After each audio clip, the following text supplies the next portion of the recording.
getting the video, so we have the video in After Effects, so we have a couple of choices to look at. We're going to use the full body one because that requires the most amount of effort or work right now.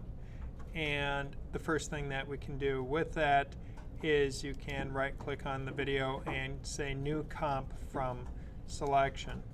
And when we do that, what it's doing is it's creating a composition. A composition is what we are able to work with in After Effects. I just had to adjust my screen a little bit here. So the composition is our sequence. It's the thing that we're able to output out from After Effects, where these other pieces are just our source files. So they don't really give us a lot of, they're the sources that we need. Your After Effects project, as you work with it, you should save it in ideally the same location as your source files that you're working on, so then it keeps the link. Otherwise, you'll open up the project and it will say media offline or something to that effect, scold you, call you bad names, and make everybody feel bad. We don't want to go there. So if you keep everything in one folder, it's good. Now the comp is what we're able to work with, and we can put comps inside comps until your head explodes. Think in the movie Inception. We never really know what's true anymore after it's so many layers deep. We're allowed to work that way, and when it's all said and done, we will take the comp that we're working on, and then we can export it out from After Effects. So we can open up the actual source file and look at that, but that's not what we are actually going to work with. We're going to work with the composition that the video is placed into. And I find the easiest way when we're working with this is just to right click and say new comp from selection. We can go to the comp, go to the comp pull down menu, and look at the settings that we have. We can see it's matching the settings of the source video, which was 1080p at 2997 frames per second.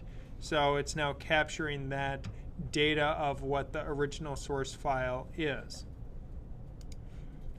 The next thing that we're going to do is we're going to want to define a more limited area that we're working with here.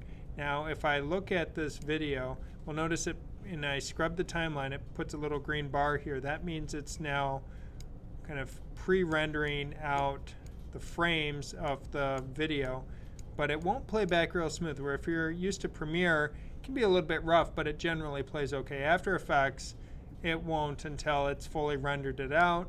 If you hit the space bar, that hits play, and now it puts those frames into memory, and now we can see the project is starting to play itself out. So we don't have a lot yet. What we need to do first is to create a garbage map. We do that using the pen tool. This is where we define the primary area for the video.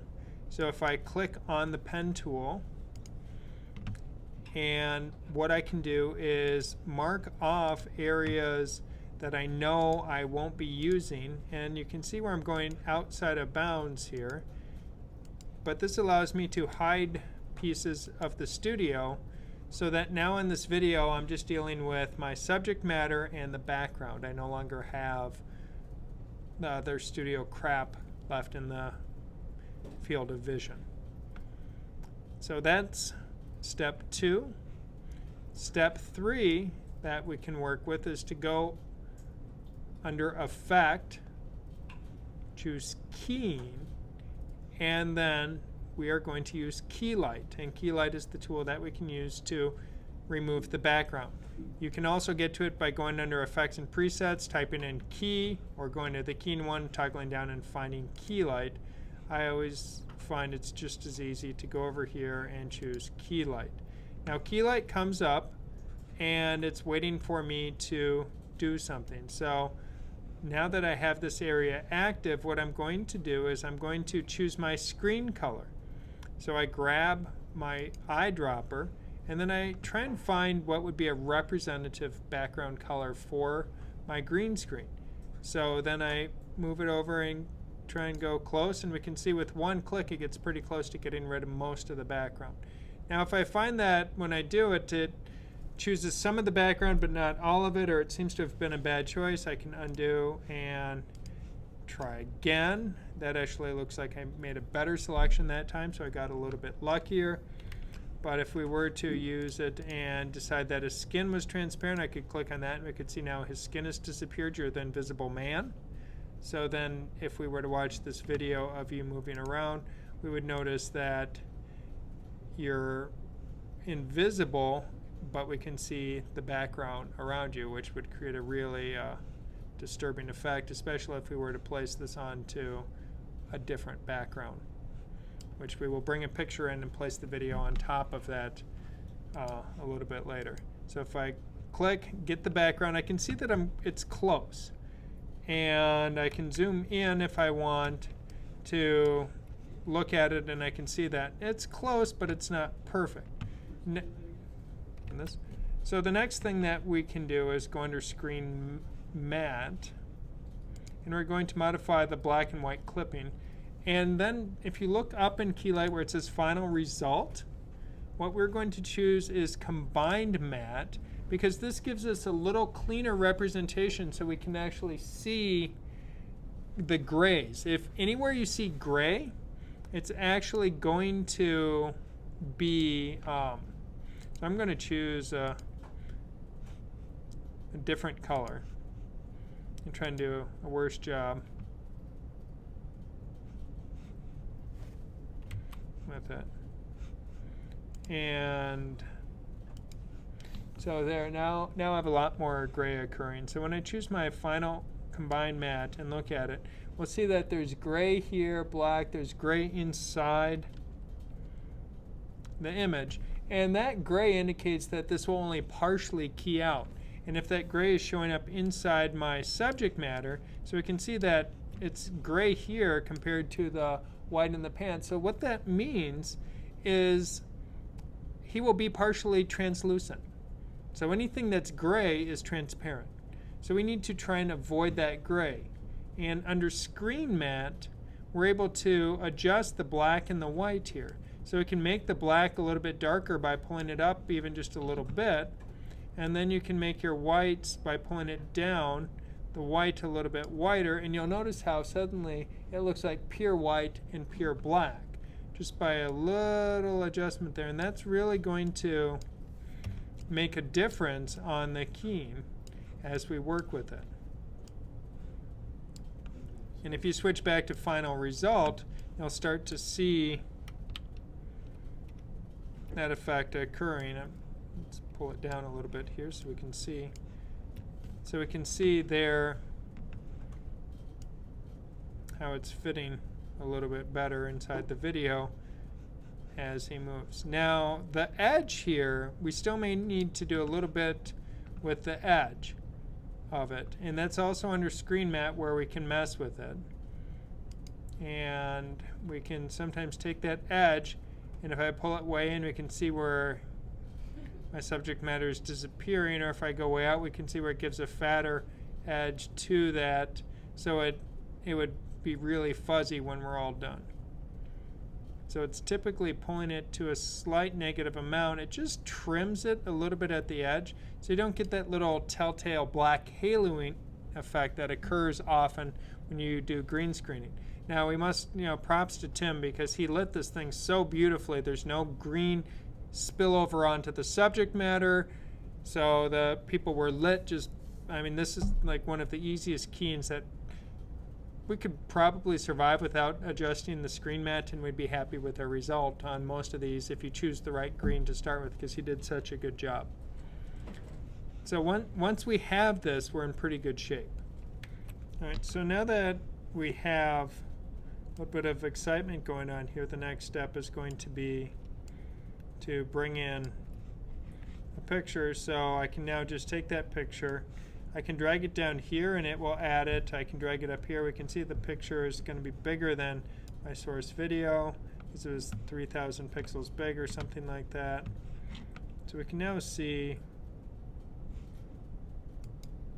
here's the video or picture. That's part of it. I'm going to just put it in the beginning.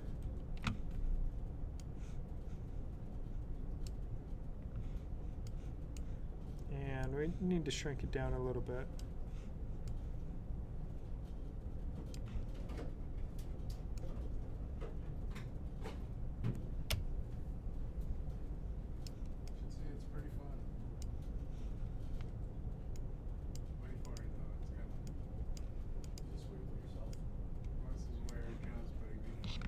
And then we can just adjust the ordering of the layers so that he's now dancing at the beach with the camels.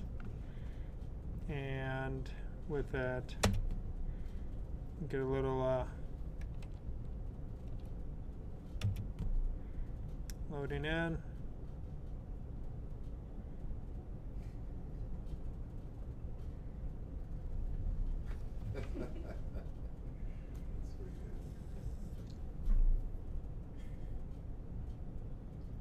And the nice.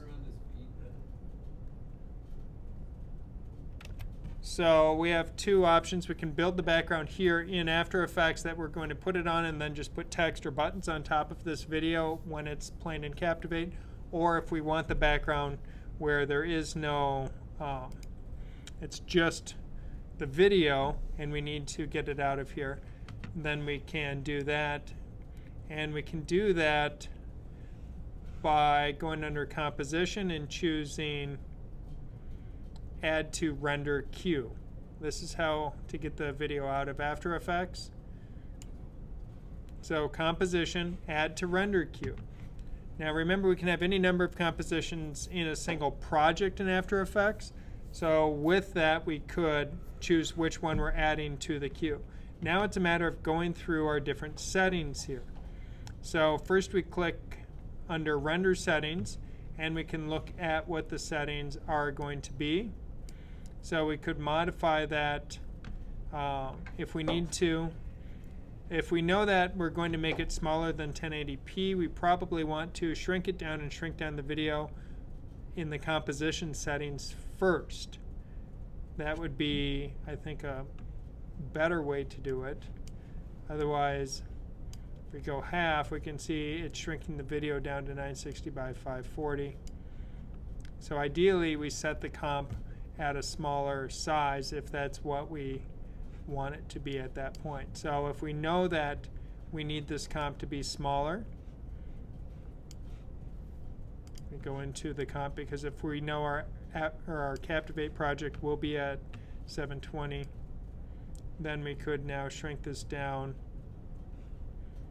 and we could now follow the HD 720 at 2997. 2997 is the frame rate that we used for the project.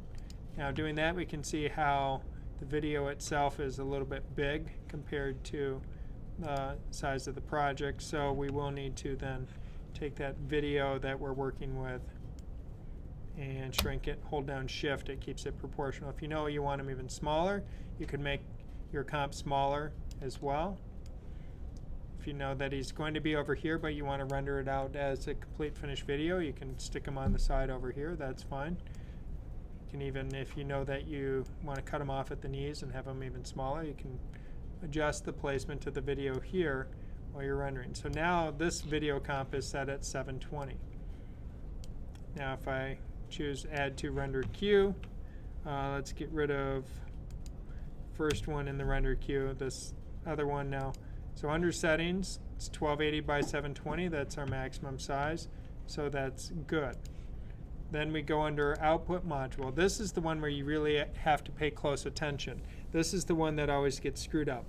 Number one, audio will not output with your video unless you put a check mark in Output Audio. The number of times people have rendered their video from After Effects without audio is incalculable. So we have to remember that. Also going to recommend you kick it down to CD quality, 4416. Then we're going to modify it. So in our output settings, I'm going to recommend we choose H.264. That's going to be our smallest size. Then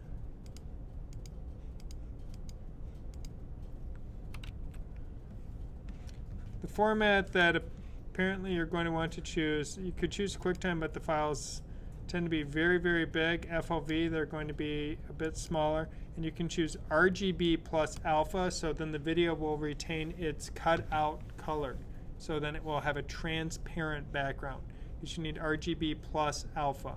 That gives you millions of colors plus versus RGB, which is millions of colors. And then once you've done that, then you choose audio output. Again, knock it to CD, hit OK. And then under output 2, then you get to choose where you are going to be putting it. Pay attention to the name, pay attention to the destination so that you can find it again. And then you hit save. The final step is to click the render button, and now you just hang out and wait. On a short video, it doesn't take a long time. On a long video, it's going to be a while.